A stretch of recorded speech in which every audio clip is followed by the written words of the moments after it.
ईश्वर तुम्हारा भला करे। एक भिखारी रोज एक दरवाजे पर जाता और भीख के लिए आवाज़ लगाता। आवाज़ लगाने के बाद जब घर का मालिक घर से निकलकर उसको देखता तो वह उसे बहुत बुरा भला कहता, उसको अपशब्द कहता और ताने देता। वह उसे कहता कि तुम काम करके क्यों अपना जीवन नहीं गुजारते हो?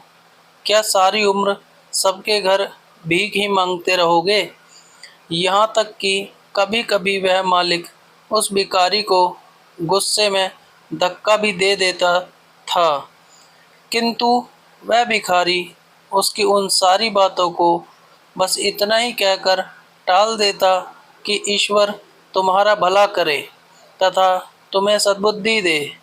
ऐसे ही एक दिन उस घर का मालिक किसी बात पर बहुत क्रोध में था। तभी अचानक वह भिखारी फिर से उसी वक्त भीख मांगने आ गया। तभी अचानक उस घर के मालिक ने गुस्से में उस भिखारी के सिर में पास ही पड़ा हुआ एक पत्थर का टुकड़ा दे मारा। साथ ही में वह उसे गालियां भी देता जा रहा था। उस पत्थर के लगने के कारण उस भिखारी के सर से खून बहने लगा। फिर भी उसने सेठ से यही कहा, ईश्वर तुम्हारा भला करे। यह कहकर वह भिखारी वहाँ से जाने लगा। कुछ समय बाद उस व्यक्ति का गुस्सा थोड़ा कम हुआ तो वह सोचने लगा कि मैंने उस भिखारी को बहुत बुरा भला कहा, आज तो उसे पत्थर से भी मारा, परंतु यह क्या, उसने इस सब के बावजूद भी बस मुझे दुआ ही दी। क्यों? इसके पीछे का रहस्य क्या है? इसका तो पता लगाना पड़ेगा। यह सोचकर वह व्यक्ति उस भिखारी के पीछे चलने लगा।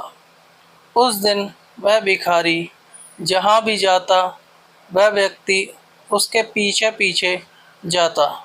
उस दिन उसने देखा कि किसी के घर में कोई उस भिखारी को कोई भीख दे देता तो कोई उसे मारता, कोई उसे गालियाँ देता, पर वह भिखारी बदले में बस इतना ही कहता, ईश्वर तुम्हारा भला करे। अब अंधेरा होने वाला था। भिखारी अपने घर लौटने लगा। वह व्यक्ति भी उसके पीछा कर रहा था। भिखारी जैसे ही अपने घर पहुंचा, एक टूटी हुई खाट पर एक बुढ़िया लेटी थी, जो भिखारी की पत्नी थी। उस औरत ने जैसे ही उसने अपने पति को देखा तो वह खाट से उठ खड़ी हुई और भीख का कटोरा देखने लगी। उस भीख के कटोरे में मात्र आधी बासी रोटी थी। उसे देखते ही बुढ़िया बोली, बस इतना ही और कुछ नहीं? और ये आपको चोट कैसे लगी? भिखारी बोला, हाँ, बस इतना ही मिल पाया, किसी ने कुछ नहीं दिया, सबने गालियाँ दी, पत्थर मारे, इसलिए ही यह सिर फूट गया है। भिखारी ने फिर कहा, यह सब हमारे पापों का ही फल है। याद है ना तुम्हें, कुछ वर्षों पहले हम कितने धनवान थे, सब कुछ तो था हमारे पास, किंतु हमने कभी किसी को दान नहीं किया। याद है तुम्हें? वो अंधा भिखारी। यह सब सुनकर उस बुढ़िया की आंखें भर आईं। उसने कहा, हाँ, याद है, सब कुछ ही याद है। कैसे भूल सकते हैं हम अपने बुरे कर्मों को? उन्हीं के कारण तो आज हमारी यह हालत है। और वो दोनों अपने उस समय को याद करने लगे कि कैसे हम एक अंधे भिखारी का मजाक उड़ाते थे, कैसे उसे रोटियों की जगह उसके बर्तन में कूड़ा रख देते थे, उसे बुरा भला कहते, कभी कभी तो उसे मारकर धक्का दे देते थे। बुढ़िया बोलती जा रही थी, हाँ, सब याद है मुझे। कैसे मैंने भी उसे एक दिन सही रास्ता नहीं दिखाई और वह गलत रास्ते पर जाकर एक नाले में गिर गया था।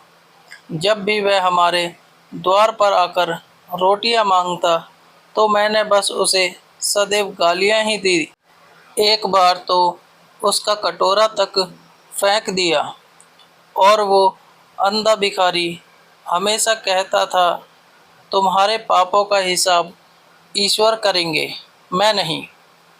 आज उस भिखारी की बद्दुआ ने हमें कहाँ पहुँचा दिया। कुछ देर चुप रहकर भिखारी बोला, परंतु मैं किसी को बद्दुआ नहीं देता, चाहे कोई मेरे साथ कितनी भी बुरा व्यवहार क्यों न करे। मेरे जुबान से उसके लिए हमेशा दुआ ही निकलती है, क्योंकि मैं नहीं चाहता कि किसी पर भी मेरी तरह ऐसा समय आए।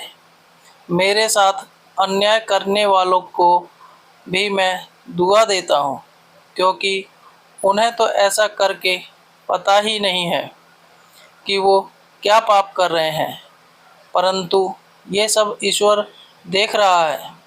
हम नहीं चाहते हैं कि जैसा फल हमें मिला वैसा किसी और को भी मिले।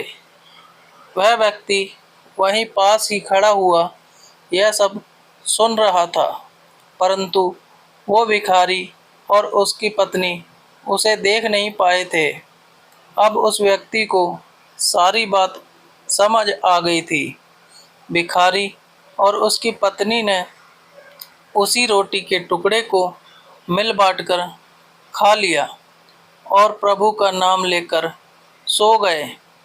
जब अगले दिन वह भिखारी फिर से उस व्यक्ति के दरवाजे पर भीख मांगने गया तो उसने देखा कि उस व्यक्ति ने पहले से ही उसके लिए खाना निकाल कर रखा हुआ है।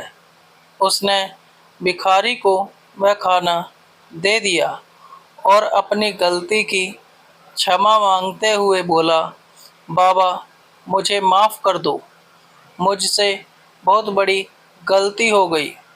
मैंने सच में तुम्हारे साथ बहुत बुरा व्यवहार किया था। मैं अपने किए पर बहुत शर्मिंदा हूँ।